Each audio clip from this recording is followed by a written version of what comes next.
Here at Universal Studios in Orlando on opening night of Halloween Horror Nights 31 or Halloween Horror Nights 2022. And today what we're going to do is we're going to be doing an Express Pass video. I'm going to go and buy Express Passes for the evening to show you exactly whether or not it's worth your time and money to do Express. We'll do is we'll time every single one of the haunted houses from the time we get in line to the time we exit the house. And that way you'll know, hey, is this gonna work for me? And today it is sold out. It's sold out all of opening weekend. So this will be a real good gauge of what it's gonna be like on most nights for Express Pass, or most busy nights. However, little caveat, as it does get further and further into October, sold out is just the tickets available that day. It doesn't take into consideration frequent fear passes. So it's not capacity to the park, it's just events sold out. So it could still be a little bit busier on some of them much later days, but this should be a really good representation of whether or not Express is worth your time. We're up here at the front of the park, right at the entry gate, which is over there, and you can pick up or purchase your Express Pass either in that line, or as you can see, they've got some little kiosks right outside the will call kiosk. For tonight, it was $180 per person just for the Express. So you have to buy either the regular ticket or have your Rush of Fear and then spend the $180 on top of that for Express. They do have an after 11 option, which is a little bit cheaper. The park is open and we're ready to start doing Express Pass. It's just 6:15 and we're gonna head right back to the Weeknd and Legends Collide. So it is now 6:30, that's how long it took us to walk back here because of the scare zones. And you can see Weeknd After Hours is 60 minutes and Legends Collide is 50. We're gonna head into Legends Collide first. Out of the Mummy at 6:42. Pretty good house. Seemed very heavy mummy versus any Dracula or Wolfman, but still pretty good. Up next, the Weeknd's After Hour Nightmare. Currently a 60-minute wait.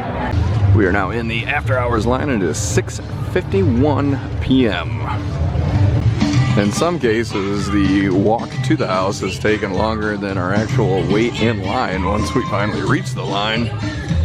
Oh my goodness, this is a long line. I'm thinking this is much more than an hour because they're also lined up underneath that awning.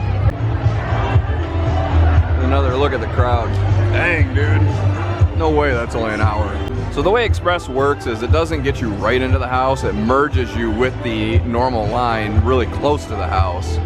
You can see this one is actually pretty close to the entrance compared to some of the other ones because it's right up there around the corner to the left. It is 7:06 and we are out of the house. The Weeknd After Hours Nightmare. That was interesting. I like the music. I had no idea who the Weeknd was heading into this, but it was definitely an interesting house. It was good. It had some really unique scenes and actually quite a bit of brutality. Okay, we're not going to stop and talk about every house, but we did want to spend just a minute talking about the Weeknd After Hours. I was really surprised. I thought it was a really good house. Like the first couple minutes in it, I was a little bit nervous. It was a little bit weird, but I thought it got really good. I thought the music played really well in it. What do you think? Yeah, it developed into a really good house. It was fun because you're just listening to the music, just vibing while you're getting scared. I don't know, it was fun. Yeah, you're definitely going to want to do Express for that. The listed time's 60 minutes, but I'm telling you, that's way more than a 60-minute wait. Oh yeah. And once word gets out that it's a good house, and it's bloody and gruesome. I wasn't expecting that. Descendants of Destruction, 90-minute wait. Holy crow. It is 7:23 and we are now in line for Descendants of Destruction. I'll be able to know if it's really a 90-minute wait when we get up there and look at the line. That seems insane. I'm pretty sure this is the regular line for Descendants of Destruction. If this thing wraps around the other side, it might be a 90-minute wait. That's pretty long. Well, this does not bode well. This is the Express line here to my right. Uh-oh. So that was a little bit longer Express line. We were in there 20 minutes, but about to head in. Just admiring this pretty cool facade. Just got out of Descendants of Destruction. It is now 7:49. Yeah, 7:49. That was an interesting house. I really liked it. I think they did a good job. The thing I noticed about that one is the scare actors did like a really good job of articulating their movements and emotions, or like facial features, I think. Heading into Snug House, or I'm sorry, Bugs Eaten Alive. I was gonna call it Snug House, Bug House, that old children's book. on accident. 7:57 for Bugs Eaten Alive. This is a long walk this year. I'm not sure how they're calculating their wait times tonight because this line is definitely going to be longer than 45 minutes. It's huge. If I see that, Still going.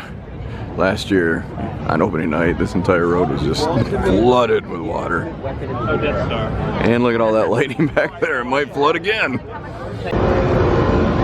It is 8:20. That house was cute. But, well, it was cute and creepy at the same time, but I liked it. When you go through it, make sure you look at your feet a few times because there's some lower level scares.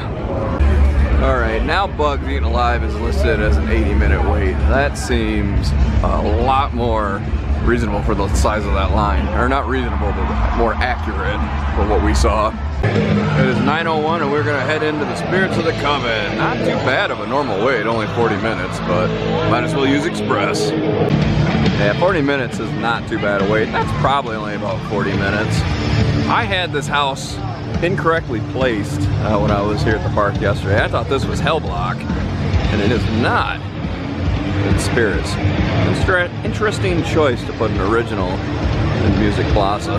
We're out of Witches or Spirits of the Coven, 917. That wasn't a bad house, but I don't know if we got it during a cast change or if the cast is just short-handed because there was hardly any scare actors in it, and I didn't see a single scare actor for like the first 5 or 6 rooms.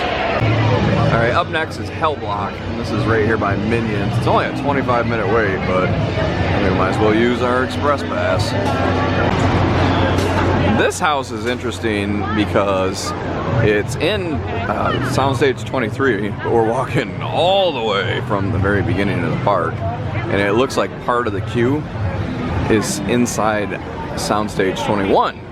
Actually, I'm not sure if we're going to be able to see any of that here in the express lane, but you could tell when you were doing Spirits of the Coven that part of the queue line was in the other soundstage. The other interesting thing about this is I think it was supposed to be Evil Dead and got axed for some reason a couple months ago. Oh yeah, even Express walks through Soundstage 21. Alright, well it's 9:37, we just got out of Cell Block. I don't know. It was alright. It felt like it was a replacement house for something that got ripped out a couple months ago. Kind of plain. Yeah, that's unfortunate. It was an interesting concept. I just don't think they had enough time or budget to probably pull it off. I had high hopes in the beginning area. I thought that was pretty cool. They didn't really spike up into that, so. No, unfortunately not. So not only can you buy the Fast Pass where I showed you earlier in the video, but they do set up these little kiosks periodically to sell them. That wasn't there earlier though, so I don't think are real consistent as far as being out all night. Halloween is up next. Can't really see the portal, but 65-minute wait. Express this way. 11 after 10, just got through Halloween. I like that one. It's the second time we went through it tonight. Once on Express, once not. Very enjoyable. But the line was not moving very well at all. They, I don't know, they need to work on line management for that one. Heading into Fiesta Day Chupacabra. It is 10:16? 10:17. The wait time was listed as 70 minutes and then immediately dropped to 35, so I have no idea. Somewhere in between 70 and 35. Out of Chupacabra at 10:36, and that one was freaking awesome, man. I loved it. That was sweet. Yeah, that looks incredible. I mean, the scares are going to vary in all these houses when you walk through them, but visually that was stunning. Time for Dead Man's Pier, 15-minute wait. Let's head into Express. 10:40, Dead Man's Pier. I was just walking through this. We pretty much went right out of Chupacabra and into Dead Man's Pier. And the line for Dead Man's Pier might be more than 50 minutes. 10:53, out of Dead Man's Pier. And I think that might be the best haunted house I've ever done here at Halloween Horror Nights. I've been through it a couple times now tonight. And from a visual standpoint, storytelling standpoint, and the way the actors are, I don't think you can beat it. That's just incredible. Last house of the night, Blumhouse, and it's an 85-minute wait. I forgot to mention that this was at 11:01 we got in line. does look like an 85-minute wait. Fortunately, Express looks like it's going to be quite a lengthy wait as well. That is interesting that the entrance is inside the queue area. I thought we were going to step out in the courtyard and go into the tent. Just finished up with Blumhouse at 11:31, so it was pretty much a half-hour wait for us. It wasn't bad. I didn't think it was too bad. I mean, I like the freaky section. The black phone one was kind of repetitive. Yeah, the freaky section was far better than black phone for sure. The other good news is you exit right here, not in San Francisco, or not up there by where Fast and the Furious usually exits. So I was worried about that. Just thinking that was going to make that little scare zone that much harder to walk through. Well, there you go. We did it all 10 houses by 11:30. Park closes at 2, so you got 2.5 hours to go and do whatever we want. And that's with about a half-hour break to eat we took, so we could have done them at about 11. Well, that's going to do it for me here tonight at Universal Studios for Halloween Horror Nights 31 opening night and our express ticket video. We were able to make it through all 10 haunted houses by 11:30. We ended up doing an extra one, so that's 11 houses. It's now 12:45.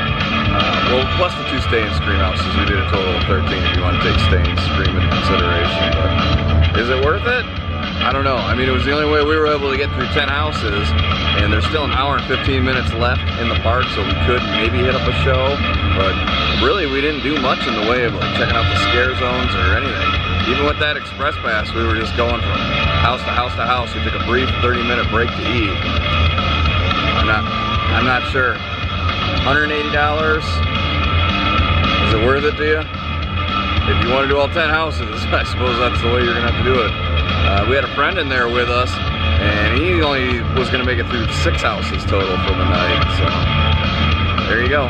And like I said at the beginning of the video, you're going to have to take into consideration that as it gets later into October and more people are coming in with their frequent fear pass, even those express lines are going to be a lot longer than they were today. But honestly, on some days, it's the only way you're going to be able to get through all the houses. Now, like I said, I'm taking off a little bit early here.